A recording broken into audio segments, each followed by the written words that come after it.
구티비 글로벌 청년 창업 오디션 본선에 진출한 콤파레 팀을 소개합니다. 주요 교단장들이 한기총과 한교연 통합을 위한 본격적인 움직임에 나섰습니다. 청년들의 가장 큰 고민인 진로 문제의 답을 찾아보는 자리가 마련됐습니다. 예장합동 한기총 복귀추진위원회가 유광수 다락방 공청회를 개최했습니다.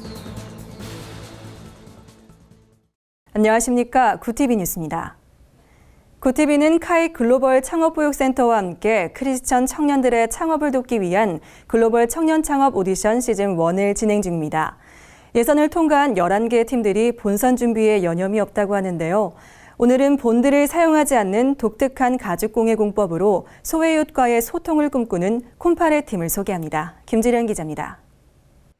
콤파레 고지연 대표는 가족공예를 통해 소외된 이웃을 돕고 함께 소통하는 공간을 만들고 싶어 더불어 만들다란 의미의 콤파레를 창업했습니다.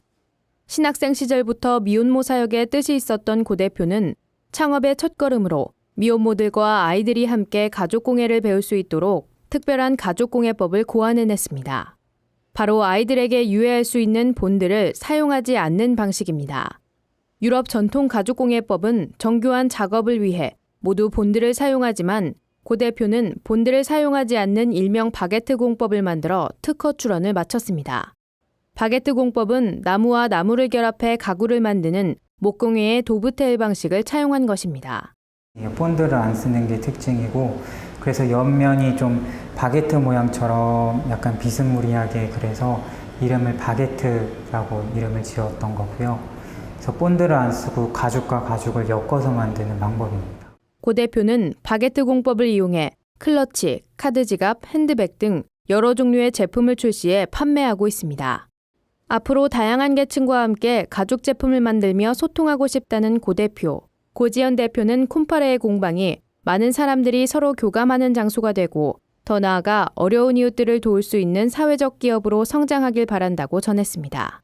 함께하는 세상이 아름답다라는 슬로건을 가지고 뭔가 이제 서로에게 도움을 주고 함께 세상을 살아가는 그와 같은 공동체가 되었으면 좋겠다. 글로벌 청년 창업 오디션 시즌 1 예선을 통과한 11개 팀은 매주 크리스천 CEO들의 멘토링을 받으며 오는 9월 3일 있을 본선을 대비하고 있습니다. 본선을 거쳐 오는 10월 결선에서 최종 우승하는 팀에게는 상금 1,000만 원과 창업 기회가 제공됩니다. 구티비 뉴스 김주련입니다. 주요 7개 교단장들의 주도로 출범한 한기총과 한교연 통합협의회가 첫 모임을 갖고 본격적인 활동에 나섰습니다. 오는 9월에 있을 교단총회를 앞두고 통합 작업에 박차를 가하는 모습입니다. 이번 모임엔 예장합동과 통합, 대신, 기감, 기아성, 기성, 기침교단의 대표들이 참석한 가운데 양기관 통합을 추진해 나갈 실무진을 새롭게 구성했습니다. 실무진은 기존 실무위원 5명에 주요 7개 교단의 총무 혹은 사무총장을 더한 총 12명으로 구성했으며 아직 동참 의사를 밝히지 않은 한교연 목사의 자리는 비워둔 상태입니다. 참석자들은 또한 한통협의 명칭을 한국교회 연합을 위한 협의회로 변경키로 하고 향후 구체적인 추진 계획안 등은 오는 24일로 예정된 교단장 회의에서 발표할 예정입니다. 오늘의 사회 이슈를 정원희 기자가 종합해드립니다.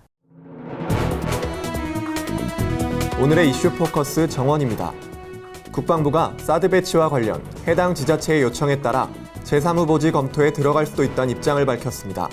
국방부는 21일 성주 사드 투쟁위원회가 사드 배치 부지와 관련해 제3후보지 검토를 요청하기로 한 데 대해 성주군청을 통해 공식 요청이 오면 국방부 입장을 밝히겠다고 말했습니다. 국방부 관계자는 지자체장의 요청이 올 경우 주민들의 일치된 의견이라고 봐야 할 것이라며 미국 측과도 협의에 나설 용의가 있음을 전했습니다. 현재 제3후보지로는 성주군 초전면의 골프장이 유력하게 거론되고 있습니다. 추가 경정 예산안 처리와 조선해운업 구조조정 청문회가 여야 간 첨예한 대립으로 무산될 가능성이 제기되고 있습니다. 당초 여야 합의에 따라 22일로 예정된 추경안 본회의 처리는 사실상 무산된 가운데 추경안 처리 후 열릴 예정이었던 구조조정 청문회 역시 뒤로 밀릴 공산이 커졌기 때문입니다. 처리가 지연되고 있는 상황에 대해 여야는 모두 내탓 공방을 이어가고 있는 상태로 일각에선 이달 31일까지인 8월 임시국회 전에 극적으로 접점을 찾을 수 있다는 관측도 나오고 있습니다. 21일 서울 낮 기온이 36.6도까지 올라 올여름 최고 기온을 기록했습니다. 기상청은 이날 서울의 수은주가 올여름 최고를 기록했다며 당분간 낮 기온이 35도 내외로 오르는 무더운 날씨가 이어질 것으로 내다봤습니다. 공식 기록은 아니지만 무인 자동 기상 관측망 측정으로는 서초구가 37.9도, 양천구가 37.3도를 기록해 37도가 넘는 더위를 보인 곳도 있었습니다. 찌는 듯한 더위에 시민들은 야외 활동 대신 영화관이나 쇼핑몰, 카페 등 시원한 실내에서 시간을 보내는 모습이었습니다. 남미 대륙 최초의 올림픽으로 치러진 2016 리우데자네이루 올림픽이 현지 시간으로 21일 저녁 진행된 폐막식을 끝으로 2주간의 열전을 마무리했습니다. 우리나라는 당초 금메달 10개 이상을 따겠다는 목표를 세웠지만 효자 종목으로 불렸던 유도와 레슬링, 배드민턴 등이 부진을 보이면서 아쉽게도 9개에 그쳤습니다. 그렇지만 양궁에서 역대 최초로 전 종목 석권을 달성했고 116년 만에 부활한 골프에서 박인비 선수가 금메달을 획득하는 등 주목할 만한 성과도 있었다는 평가입니다. 터키 남동부 가지안테프의 한 결혼식장에서 IS의 자살 폭탄 테러로 추정되는 폭발이 일어나 50명이 넘는 사망자가 발생했습니다. 주 당국은 20일 밤 10시 50분쯤 도심의 야외에서 열린 결혼 축하 파티에서 폭탄 공격이 발생했다고 밝혔습니다. 특히 파티에 참석했던 사람들이 거리로 쏟아져 나올 때 폭발이 이뤄져 인명피해가 컸습니다. 아직까지 이번 테러 공격의 배후를 자처하는 단체는 나오지 않고 있지만 전문가들은 수세에 몰린 IS가 건재함을 과시하기 위해 벌인 보복 공격으로 예상하고 있습니다. 구티비 뉴스 정원입니다. 지나친 경쟁 사회 속에서 이 시대 청년들은 꿈을 품기보다 포기와 좌절에 익숙해진 채 살고 있습니다. 크리스천 청년들이라고 해서 예외는 아닌데요. 진로와 소명의 문제로 고민하는 젊은이들을 위해 신앙 선배들이 나섰습니다. 자세한 소식 정원희 기자가 전해드립니다. 지구촌교회가 청춘 길을 찾다란 주제로 2016 진로일터 컨퍼런스를 개최했습니다. 3회째를 맞은 이번 행사는 젊은이들이 다양한 분야의 크리스천 리더들과 만나 자신들의 고민을 함께 나누는 시간으로 꾸며졌습니다. 인생에 다시 한 번의 열정과 하나님이 나를 향해서 또 어떤 계획함이 있는지를 요즘에 고민을 많이 하고 있었는데 너무 좋으신 분들이 너무 많이 오셔서 2,000명에 가까운 청년들이 참석한 가운데 지구촌교회 진재영 목사를 비롯해 내려놓음의 저자 이용규 선교사, 세계적인 건축회사 티마스 대표 하영록 회장이 주강사로 참여했습니다. 이용규 선교사는 평생 하나님께서 주신 비전을 쫓아 선교사로 헌신해온 자신의 경험을 나누며 젊은이들이 삶의 자세를 바로잡길 권면했습니다.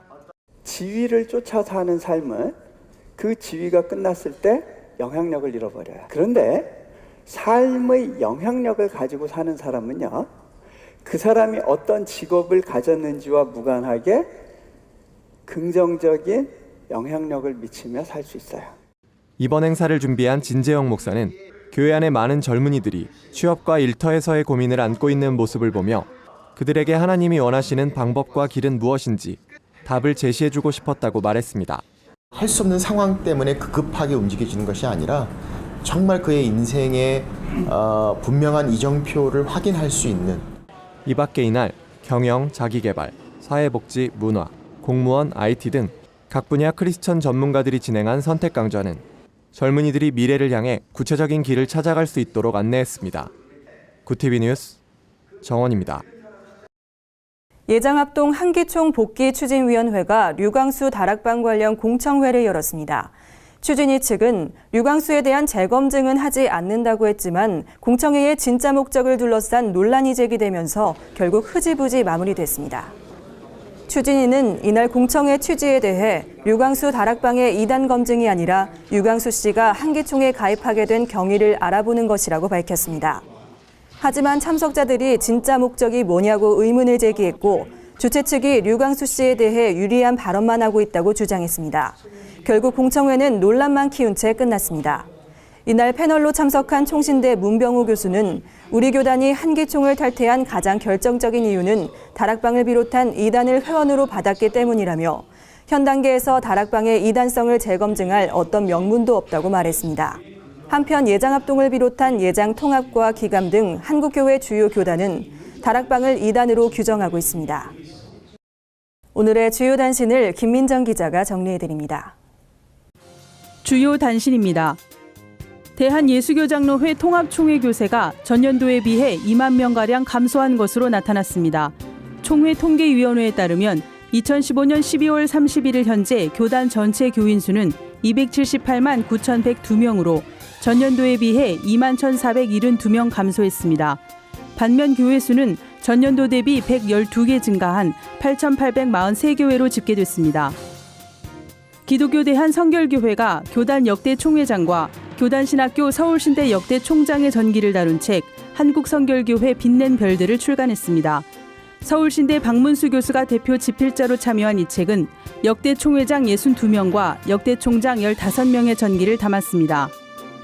한국기독교교회협의회가 최근 논란이 불거지고 있는 설악산 국립공원 5세 케이블카 건설 계획에 대해 반대 입장을 표명했습니다. 교회협은 성명을 통해 창조 질서에 반하는 설악산 5세 케이블카 사업에 대한 모든 행정 절차의 중단과 사업 고시 취소를 요구한다고 밝혔습니다. 기독교 대한감리회가 다음 달 25일 청년주의를 앞두고 감리교 청년주일 지침서를 배포했습니다. 감리교는 매년 9월 넷째 주일을 청년주일로 지정해 지키고 있습니다. 지침서에는 전국 감리교회에 청년주일 포스터를 부착하고 청년들을 위한 헌금을 독려하는 내용 등이 담겼습니다. 지침서는 감리교 홈페이지를 통해 내려받을 수 있습니다. 구티비 뉴스 김민정입니다. 이상으로 뉴스를 마칩니다. 구티비 뉴스는 인터넷 신문 뉴스미션을 통해서도 보실 수 있습니다. 시청해주신 여러분 고맙습니다.